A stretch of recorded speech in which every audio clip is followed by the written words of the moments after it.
हाय, financial planning के first episode में आपका स्वागत है। मेरा नाम रंजीत सिंह है। मैं एक सर्टिफाइड फाइनेंशियल प्लानर हूं और आपके सामने अपनी company Bhumit financial planning advisory private limited को रिप्रेजेंट कर रहा हूं।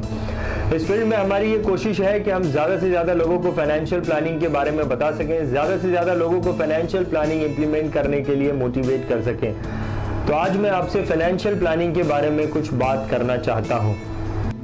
अगर आप अपने घर के मेन अर्निंग मेंबर हैं तो फाइनेंशियल प्लानिंग को समझना और उसे इम्प्लीमेंट करना आपके लिए बहुत ज़रूरी है। दोस्तों, कुछ लोग ऐसे होते हैं जो फाइनेंशियल प्लानिंग को नहीं समझते हैं लेकिन फिर भी उसे इम्प्लीमेंट करते हैं। मेरे हिसाब से फाइनेंशियल प्लानिंग को नहीं समझकर इम्प्लीमेंट करना भी एक बड़ी गलती है, क्योंकि इससे इम्प्लीमेंटेशन में कुछ गलतियां हो सकती हैं। कुछ लोग ऐसे होते हैं जो फाइनेंशियल प्लानिंग को समझते हैं लेकिन फिर भी उसे इम्प्लीमेंट नहीं करते। मेरे हिसाब से फाइनेंशियल प्लानिंग को समझने के बाद भी अगर इम्प्लीमेंटेशन नहीं किया तो समझने का फायदा क्या हुआ। लेकिन अगर आप फाइनेंशियल प्लानिंग को समझकर उसे इम्प्लीमेंट भी करते हैं तो इससे आपको बहुत ज़्यादा फायदा हो सकता है। तो आइए फाइनेंशियल प्लानिंग को समझते हैं। फाइनेंशियल प्लानिंग का मतलब है कुछ समय के लिए अपने इनकम, एक्सपेंस और फ्यूचर फाइनेंशियल रिक्वायरमेंट की तरफ नजर डालना और वर्किंग करना कि किस तरह से इनकम और एक्सपेंस का तालमेल किया जाए ताकि फ्यूचर फाइनेंशियल गोल्स अचीव हो सकते हैं। फाइनेंशियल प्लानिंग के 3 इंपॉर्टेंट स्टेप हैं। फाइनेंशियल प्लानिंग का सबसे पहला स्टेप है बजटिंग।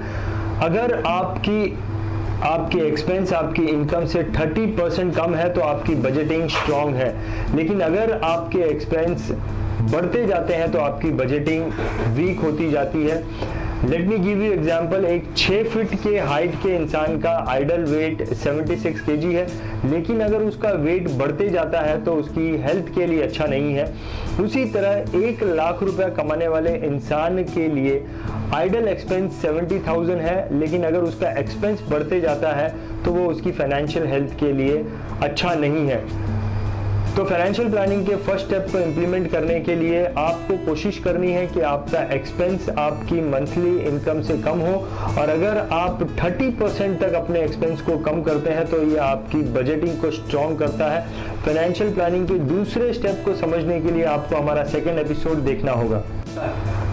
जाने से पहले आपको बोलना चाहूंगा कि आपकी इनकम आपको रिच नहीं बनाती है, लेकिन आपके एक्सपेंस करने की सही या गलत हैबिट आपको रिच या पुअर बनाती है। तो बहुत ही जल्द वापस मिलते हैं फाइनेंशियल प्लानिंग के सेकेंड एपिसोड में। So thank you very much for watching me.